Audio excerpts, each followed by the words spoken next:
드라마 가을입니다. 살을 푸는 방법은 살을 쏜 놈을 잡는 것이라고 강철이가 왕에게 하는데요. 열이가 지금 정신을 잃고 혼절해 있습니다. 살을 쏜 놈은 다름 아닌 수살귀이고 살을 쏘게 만든 놈은 풍산인데요. 왕이 중전에게 한 짓이 누구인지 중전전에 있는 궁녀들을 모두 모아 하나하나 다그치다 보니 범인이 나왔습니다. 열이가 중전을 만나면서 화경을 다시 또 봤는데요. 이전에 봤을 때는 영인군주가 입에 한가득 살알을 물고 있는 화경이었죠. 그 후 영인군주가 팔척귀에게 당해 세상을 떠났고요. 화경에서 중전이 악몽에 시달리는 모습을 보고 주위 궁녀들을 모두 물릴 때 수상한 눈초리로 열이를 노려보며 마지막으로 나간 궁녀가 있었습니다. 왕이 불같이 화를 내며 그 궁녀를 찾아내서 추궁을 할 텐데요. 결국 데비전에서 시킨 일이라고 실토하게 되는 것이고요. 왕이 데비를 추궁하지만 데비는 자신을 의심하느냐고 오히려 눈에 쌍심지를 켜고 왕을 노려봅니다.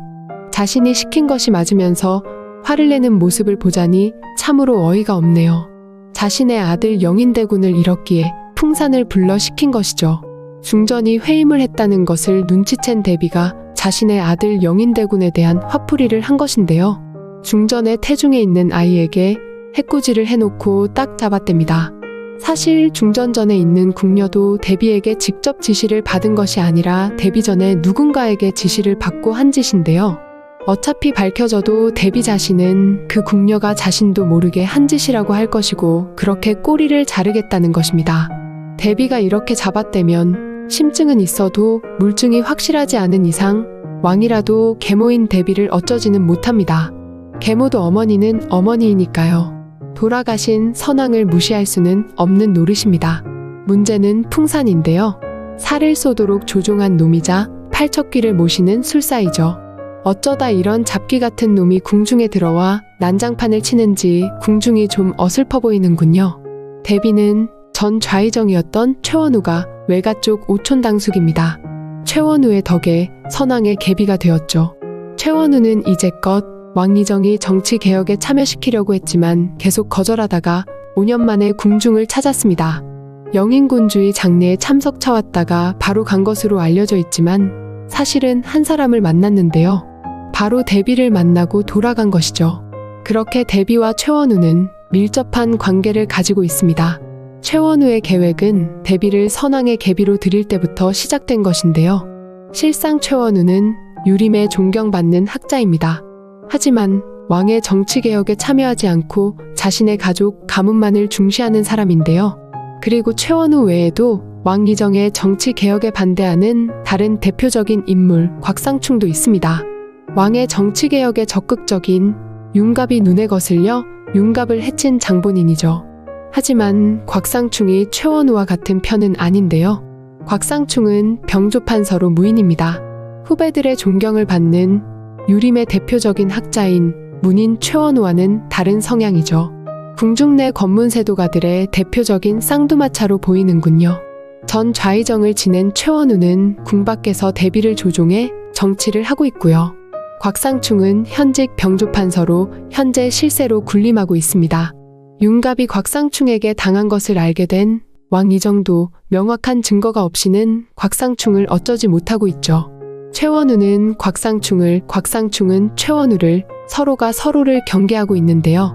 권문세도가들이 두 패로 나뉘어 서로 자기 사람을 이용해서 권력을 잡으려고 세력 싸움을 하고 있는 것이죠. 분해회전이 빠른 최원우는 남의 손을 빌려 일을 처리하는 방식이지만 무인인 곽상충은 급한 성질에 자신이 직접 처리합니다. 윤갑이 당한 것도 곽상충의 수하나 제3의 인물이 아닌 곽상충 자신이 직접 처리한 것을 보면 두 사람의 성정이 바로 드러나는데요. 궁중 내 정치 세력의 구도로 보면 주류인 곽상충이 있고 데비를 전면에 내세운 최원우가 뒤에서 조종하고 있습니다. 또 다른 세력을 본다면 영의정 김봉인이 있는데요. 왕의 외조부입니다. 선왕의 정비였던 왕비의 아버지이죠. 딸인 왕비를 저세상으로 먼저 보낸 마음이 아픈 김봉인입니다. 선왕이 계비인 지금의 데비를 들였지만 선왕 역시 기괴스런 광증 사건으로 세상을 하직했죠. 그 뒤를 이어 보위를 물려받은 지금의 왕, 이정을 진심으로 보필하는 사람인데요. 어릴 때 부모를 그렇게 잃은 왕 이정의 든든한 후원자가 되기 위해 말없이 옆에서 이제껏 지켜준 고마운 외조부 김봉인입니다. 그 외 기회주의자인 예조판서 안석주가 있습니다. 이 사람은 항상 힘있는 자의 편에 서는 인물이라 최원우 쪽에 붙을 수도 곽상충의 편에 설 수도 있는 기회주의자인데요. 그리고 나머지도 최원우나 곽상충 어느 한쪽에 붙어 서로가 세력 다툼을 하는 상황입니다. 계몽군주인 왕 이정이 대신들이 이런 구도로 자신의 개혁을 반대하는 것쯤은 알고 있지만 그렇다고 그들을 무시하지는 못하는데요. 당장은 이런 사람들을 모두 갈아치우지 않고서는 방법이 없습니다. 그렇다고 기존 건국공신 혹은 나라를 위한 충신들의 가문들을 무조건 내칠 수도 없는 노릇이죠. 그저 잘 다독이면서 자신의 편에 서도록 설득 유도하는 수밖에 없음을 왕도 잘 알고 있습니다. 세력 다툼을 하는 것은 왕의 입장에서 충분히 감당해야 하는 것이고요. 양쪽 세력의 균형을 잘 이루게 하는 것이 정치라는 것도 잘 알죠. 어느 한쪽이 망하고 다른 한쪽이 커져버리면 왕위 찬탈에 문제가 생기기 때문에 어떤 형식이든 서로 간의 균형이 필요한 것인데요. 하지만 이미 왕위 찬탈을 위한 시도는 13년 전부터 시작되었다는 것입니다. 곽상충을 따르는 대신들의 입에서 선왕이 기괴스런 광증으로 13년 전 승하했다는 말이 나왔죠. 그들 모두가 알고 있고 지금 벌어지고 있는 사건들도 그 사건과 맥락을 같이 한다는 것을 잘 알고 있는데요. 쉬쉬하는 것은 결국 그 사건들이 누군가가 고의로 저질렀다는 것을 의미하지만 질병쯤으로 치부하고 더 이상 거론하지 못하게 만든 것이죠. 중전이 밤새 악몽에 시달리면서 수살귀의 입에서 뱉어내는 시커먼 하수구 더러운 물을 삼킬 수밖에 없었듯이 열이 역시 강철이가 보는 앞에서 수살귀의 더러운 물을 삼킵니다. 증세가 중전이나 열이 두 사람 모두 어지러움을 느끼며 혼절하는데요. 결국 이것이 풍산이 노린 것입니다. 자신이 모시는 팔척귀가 부상을 당하자 그 이유가 열이에게 있다는 것을 알고 열이와 중전 두 사람을 한 번에 노린 것인데요. 중전이 가진 태중의 아이를 노린 것은 대비가 시킨 것이죠.